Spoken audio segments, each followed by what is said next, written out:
වා සියලු මුහුණ දැවෙන්නේය. කොහෙද? දකුණේ සිට උතුර දක්වා සම්පූර්ණ සියලු මුහුණ දැවෙන්නේ. right?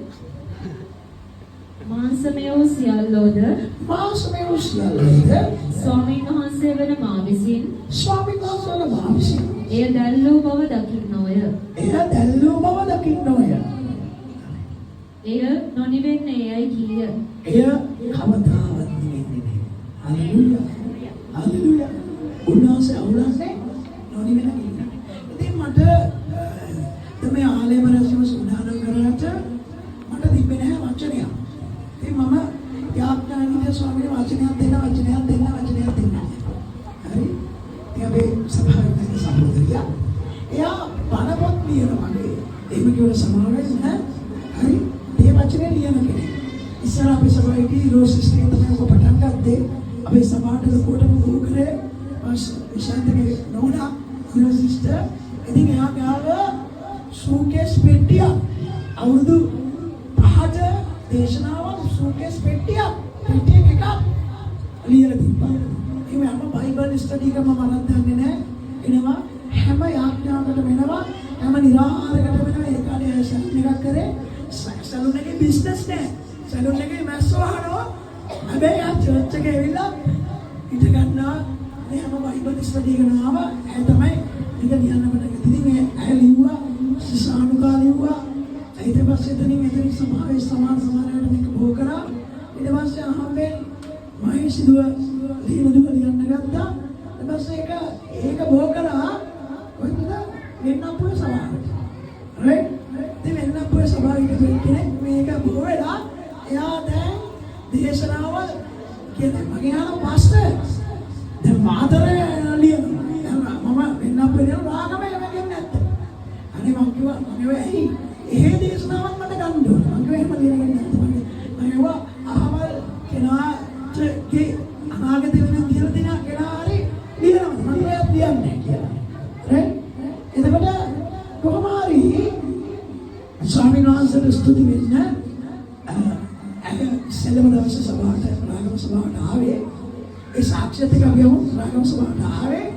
ඇවිල්ලා ආලේ බෙදලා දුවන්න හැදුවා. හරි? ඊට පස්සේ එදා ආපු දවසේ අන්තිභාෂාව ලැබුවා. අවුරුද්දකට පස්සේ ඉතින් අපි ඒක සාක්ෂියක් එක්ක බලමු. ඉතින් මට ගිය සතියේ සම්බුද උදේ කොහෙද මට කොහෙන්ද කියනවා පාස්ටර් ඔයා මහා ලස්සන දේශනාවක් කරලා දෙන්නවා මොකක්ද මේ දකුණේ ඉඳලා ගින්නක් ඇවිල්ලා මම මුගස් නිදිගස් දෙවෙනවා මෙහෙම කියනවා. ඉතින් මම කිව්වා කියවන්නක බලන්න මට මතක නැහැ නේ. ඉතින් මෙන්න මම කිව්වා උගන්නක වචනේ අය උගන්නනවා මට. හරි? ඉතින් අපි අපලසන්න දෙන්න සිසුන්ගේ අපි ඒක ආවා. ඉතින් අපි කො එන්න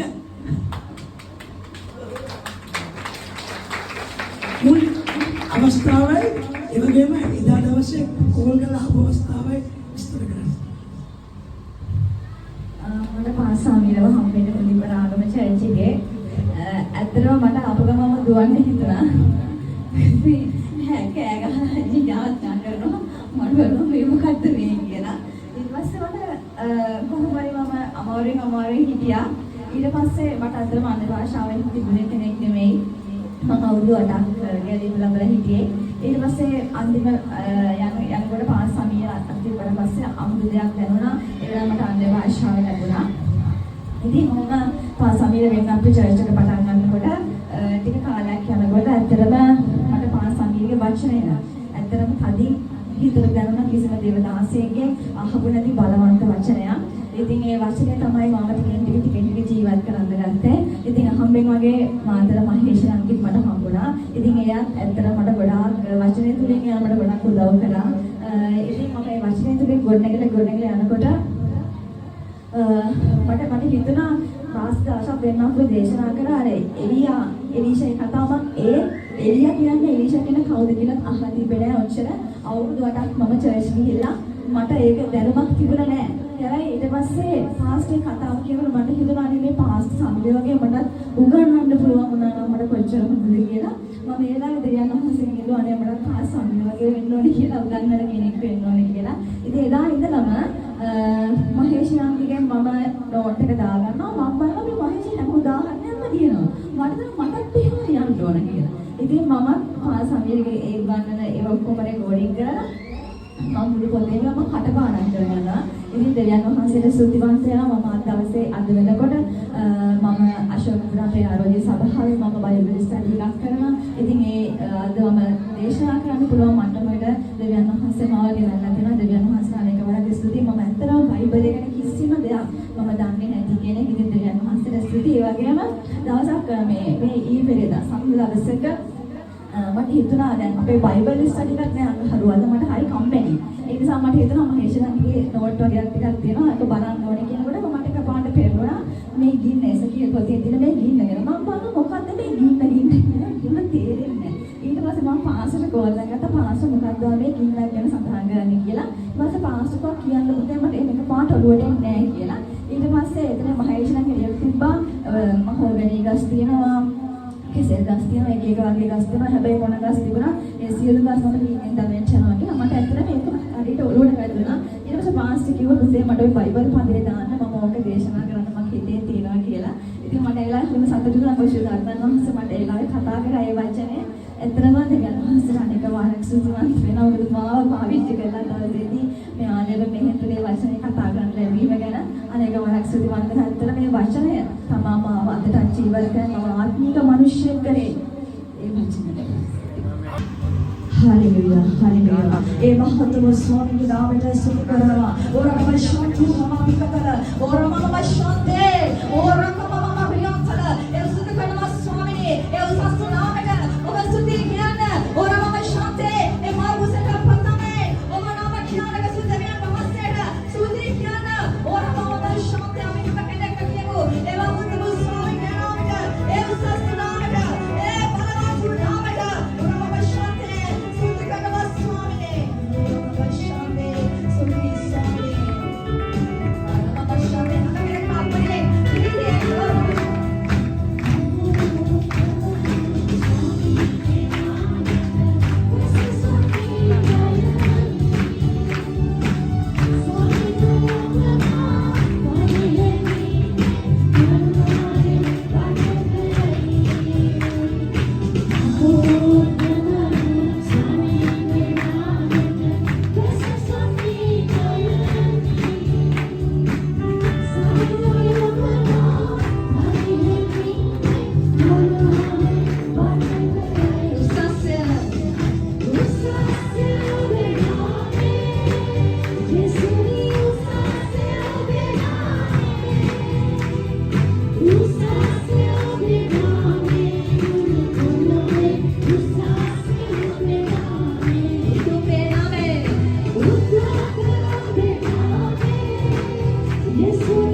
නතර කරන්න බෑ. ඒක නිසා සමාන කැමති නැහැ මේ දෙවින්නට දෙවනසගේ දෙවීමට ඇතුල් වෙන්න.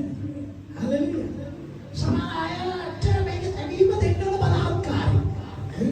බලහත්කාරයෙන් ඔබේ හිතනවා දෙවියන් වහන්සේ නිවට දෙවි කෙනෙක් කියලා. බලහත්කාරයෙන් කිසි කෙනෙක්ට ආලේපය දෙන්නේ නැහැ. ආලේපය ලබාගෙන නම් ඔබගේ හදවත විවෘත කරන්න ඕන. හලෙලුයා. හලෙලුයා. වයිදන්න මේ දවස් 21ක් නිරාහාර විඳලා අලතම්බන්න නෙවෙයි මෙතෙන්ට ලෝකේ දානවා. හරි? ස්වාමීන් වහන්සේගේ ආලේපයෙන් ඔබව පුරවන පිණිස යාත්‍රා කරන තමයි ගෙනාවේ. හරි? අපි දවස් 21කින් දැකලා තියෙන කාලේ නෑ. හරි අමාරුයි බත්තර සුවඳකට. ඒ මේ අවසන් දවසක අපිට කන්න බෑ. සමහර අය අද කාලේ ඉන්න තාම හැබැයි ආලේපේ ලබුවේ දන්නවා මේක දෙන වටිනාකම. සමහර අය මේ ආලේපේ කාරණකටගෙන අනාගත වත්රුවේ බිහි කරලා තියෙනවා. right? හරි. මේ රාගම සභාවට සමා ඒක ධර්මයේ ඇවිල්ලා හැමදාම ඇවිල්ලා ඇංගිලා යන්නේ. right? ඉතින් පළවෙනි දවසේ යකි ජීවිත කතාව කිව්වා. right? ඒක ඇංගිලා හරි කියන සෝමනසම කැදවලා තියෙන මොනාගත වාක්‍ය දෙන්නේ නම් නමස්කාරේ මෙහෙවන්න නම් වචනේ දේශනා කරන විදිහට හංගෙන හරි එක දවසක් ඔය යම්මිස්තර අල්ලගත්තා අල්ලගෙන ආලේප කරදේ අපේ රාගෙම ප්‍රොපේතනේ පරිවිඩ ඇයතුලින් තමයි ඉතින් අපි ඒකත් එයාගේ ජීවිතේ දැකීම ආවද පස්සේ බිම එයා දණින් වැටිලා කෑ ගහන්නේ ඒ තරම් සෝමනසයන් එන්න දියක්ෂදුව දැන් සමාදේ දිලා පිළිගන්න අයත් සාමේවා මම චර්ච් එකට යනකොට අර පාස්ටර් කිව්වා වගේ තමයි මම චර්ච් එකට යනවා හැබැයි රැඳෙන්නේ නැහැ යනවා පාස්ටර් හැබැයි මම එක දවසක් කොහොම හරි පාස්ටර් කියන ආචාන් කරපු දවසේ පාස්ටර් ඒ කියන්නේ මම චර්ච් එකට ආපු පළවෙනි දවසම පාස්ටර් මට ආචාන් කරලා මගේ කැඳවීම ගැන ජීවිත ගැන හැමදේම ස්වාමීන් වහන්සේ වෙලාවෙ කතා කරා. හැබැයි ඊට පස්සේ මම අර පාස්ටර් කිව්වා වගේ රැඳුනේ නැහැ චර්ච් එකේ. හරිම අමාරුයි මාව අල්ලගන්න. කොහොම එක දවසකදී පාස්ටර් මට කතා කරලා කිව්වට පස්සේ මම ඒ කියන්නේ මම හිතාගත්ත හැම දෙවනසගේ හඬට අකීකරු වෙන්නේ නැතුව ස්වාමීන් වහන්සේගේ හඬට කීකරු වෙන්න ඕනි කියලා. ඉතින් පාස්ටර් දෙවනසේ කතා කළා වගේම ස්වාමීන් වහන්සේ තුළ සේවයට කැඳවුවා. ඉතින් දෙවියන් වහන්සේගේ රාජ්‍ය සේවය කරනකොට ස්වාමීන් වහන්සේ ඒ පාස්ටර්ගෙන් කිව්ව හැමදේම ස්වාමීන් වහන්සේ විදිහටම ඉෂ්ට කරා සහ ඉෂ්ට කරමින් සිටිනවා. ස්වාමීන් වහන්සේට ප්‍රශංසා වේවා. ඉතින් මම අර දෙවියන් වහන්සේට යටත් වෙන තීරණය කරාට පස්සේ මගේ ආත්මික ගමන තුළ දෙවියන් වහන්සේ මාව පාවිච්චි කරන්න ගත්තා. ස්වාමීන් වහන්සේට සියලු ගෞරවය වේවා. දෙවියන් වහන්සේ කිව්වා වගේම පස්තැවිලි කරන පිණිස පාවිච්චි කරා අනාගත වාක්‍ය දුන්නා නමස්කාර කරා දේශනා කළා. ඉතින් දෙවියන් වහන්සේ කිව්ව හැම දෙයක්ම අකුරක් නැව ස්වාමීන් වහන්සේ ඉෂ්ට කළා. මම ස්වාමීන් වහන්සේගේ කැඳවීමට අවනත වෙන්නේ නැතුව ඒක පස්ස ගගා හිටියා. ස්වාමීන් වහන්සේ මාව කැඳවුවට පස්සේ දෙවියන් වහන්සේ කිව්ව විදිහටම ස්වාමීන් වහන්සේගේ රාජ්‍ය වැඩේ කරන පිණිස ස්වාමීන් වහන්සේ ආලේප කරලා තියෙන දෙවියන් වහන්සේට ප්‍රශංසා වේවා. සහ ඒ වගේම මගේ ජීවිතේ ලොකු වෙනසක් සිද්ධ වුණේ ස්වාමීන් වහන්සේට සේවය කරන්න පටන් ගත්තට පස්සේ. මම චුටි කාලේ ඉඳන්ම කිතුණු එක තමයි.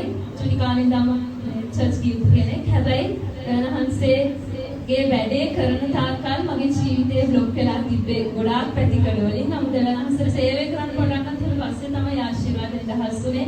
වහන්සේ බලවත් කරලා කලින් තිබුණු ජීවිතේට වැඩිය උසස් ලෙස ස්වාමීන් වහන්සේගේ කරුණාව තුළ රැගෙන යන නිසා මම දෙවියන් වහන්සේට ප්‍රශංසා කරනවා. අපේ ඒක සහෝදරියක් ආම්බේ එනවා ඒක දේවස්ථානික මිනිස්සු මෙහා කරන්න ගිහලා එනවා ආම්බේ හරි ආම්බේ ගාවට පස්සේ දෙවනාසේ සුත්තාර්ජනසේ අතේරුවා එයා දන්නේ නැහැ එයාට අත ගහපු විදිය එයා අන්තිමට සුත්තාර්ජනසේ අත ගහීම එයා හිතුවා එයා ඉවරයි මැරුණා කියලා right එයා විශ්වාසයි එන්නේ මේ ස්වාමීන් වහන්සේගේ ජීවිතේ ලොකු අත්දැකීමක් කරා පළවෙනි දවසේ ඒ නිසා ඉඳලා අද වෙනකන්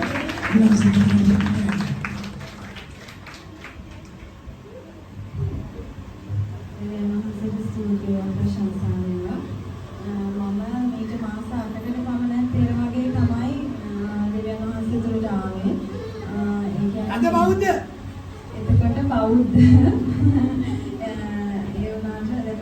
පවුල තුළ මම ඉන්නේ මගේ ස්වාමියාගේ නිවසේ ස්වාමියාගේ ඉදිරියට වෙලා ඒ කියන්නේ පවුල තුළ සමාදානයක් ගොඩක් දුරට අපිට තිබුණේ නැහැ ඒ කියන්නේ දිගටම පොඩි පොඩි ප්‍රශ්න කියන්නේ ඔය අදහස් නොගැලපීම ඒක වගේ තිබුණා ඊට පස්සේ ටික මේ කියන්නේ අපේ ගෙදරත් මොකක් හරි යම් කිසි ප්‍රශ්නයක් තියෙනවා ගෙදරට පිටින් කවුරු හරි ආවත් මේ නෑදෑයෙක් ආවත් රැඳෙන්නේ එක දවසක් ප්‍රෑයක් ඉන්නේ යනවා ඊට පස්සේ ඒගොල්ලෝ කියලා ඉන්න බෑ මේ සමහරවල් මොකක් හරි ප්‍රශ්නයක් වෙලා හරි යනවා ගෙදරින් කවුරු ආවත් මගේ මහත්තයාගේ සහෝදරයාවත් එහෙමයි මොකක් හරි ප්‍රශ්නයක් කියලා ගෙදරින් යනවා ඊට පස්සේ මේ ගිහිල්ලා මටත් එහෙම වෙලා මේ අන්තිමට මම මගේ දරුවෝ දෙන්නා අරගෙන මම අපේ ගෙදර ගියා ගිහිල්ලා මාස 9ක් ගිහින් ඉන්නකොට මේ ඒතකොට මම මගේ හස්බන්ඩ්ගේ මේ අම්මා තාත්තා එක්ක සම්බන්ධයක් තිබුණේ නැහැ ඒතකොට කතා කරේ නැහැ ඊට පස්සේ මේ කොහොම හරි පාසල් සමීර මේ හම්බෙලා මේ අහම්බයක් විදිහට මේ දේවිගෙතුමාව හම්බෙලා තිබුණා මගේ මහත්තයාගේ අම්මලයි තාත්තටයි ඊට පස්සේ මේ ගෙදරට ඇවිල්ලා ගෙදර තිබිලා තියෙන අපේ අන්ධකාර බලවේග ගොඩක් ප්‍රශ්න තිබිලා තියෙනවා ඊට පස්සේ ඒව දුරු කරලා ඒ අතරේ අපි දන්නේ නැහැ එහෙම ඇවිල්ලා තියෙනවා කියලා මොකද මටයි හස්බන්ඩ්ටයි දැනගන්න තිබුණේ නැහැ කියලා අපි දෙන්න කතා බහක් නැති නිසා මේක දැනගන්න හම්බුනේ නැහැ ඊට පස්සේ ඉබේම මට හිතුණා මේ අපි ගෙදර යන්න ඕනේ කියලා මට දැන් අපේ ගෙදර ඉන්නකොට මට දැන් හිින්න එක එපා වෙනවා වගේ ඊට පස්සේ මට හිතුණා මම දැන් ගෙදර යන්න ඕනේ ආපහු කියලා මම හස්බන්ඩ්ට කිව්වා මම යන්න ඕනේ ගෙදර අන්තිමට ඒ ඔයා ඒ පැත්තේ වස්පා ගන්න යන්න ඕනේ දැන් ඇයි යන්නේ කියලා ඊට පස්සේ මම කොහොමද මට හිතට එනවා යන්න ඕනේ මොකද්ද දන්නේ නැහැ කියලා ඉතින් ගෙදර තිබිච්ච ප්‍රශ්නේ මාස්ටර්ලා ගොඩාක් දුරට හැමදේම නිරවුල් කරලා අර තිබිච්ච අන්ධකාර වලින් සියල්ල කිව්ව කරලා තමයි මට සිත දීලා තියෙන්නේ ගෙදරට එන්න මම මගේ දරුවෝ දෙන්නත් මම දේවලන්නස්ට ආවයි හැබැයි ඉතින් අර එක ශරණකින් හැමදේම වෙනස් වුණා අර ස්වාමීන් වහන්සේගුණ ගේම අර නිවසේ කරුණාසිකේ ප්‍රේමයෙන් පුරලා අර සතුට නැතිලා තිබ්බ සතුට සමාදානෙ උන්වහන්සේ දීලා තියෙනවා ඒක දැන් නිරන්තරයෙන්ම අර හැමදාම අපි ඒ සතුට සමාදානයෙන් මේ පවුල තුළ ජීවත් වෙනවා දැන් කිසිදු අනුපාඩුවක් නැතුව උන්වහන්සේ මේ මුළු ලෝකෙට ප්‍රේම කරන දෙවියන් වහන්සේ පළවෙනි දවස් සිස්ටර් ආපු පළවෙනි දවස් වෙච්ච අත්දැකීම කියනවා පළවෙනි දවසේ උනේ මම දන්නේ නැහැ මෙතකොට එක්කගෙන අපේ හස්බන්ඩ්ගේ අම්මා ඊට පස්සේ මෙහෙම සුදාර්මාලේ කරගෙන තහලා තිබුණේ නැහැ ඒක පාරට මේ අර කරන්ට් එකක් වදිනා වගේ අත් දෙක ගිහිල්ලා අත් දෙක ගන්න ගලුව මාව නිකන් කැමීම වෙන්න මම මේ කල්ලලා කෑ ගැහුවා අත් දෙක පස්සට ගන්න බැහැ ඊට පස්සේ කෑගෙව ගොඩාක් වෙලාවට කියන්නේ ගන්නම බැරුණා අත් දෙක පල්ලෙහාට එහෙනම් තමයි ඊට පස්සේ මේ ඊට පස්සේ තමයි දිගටම දැන් මම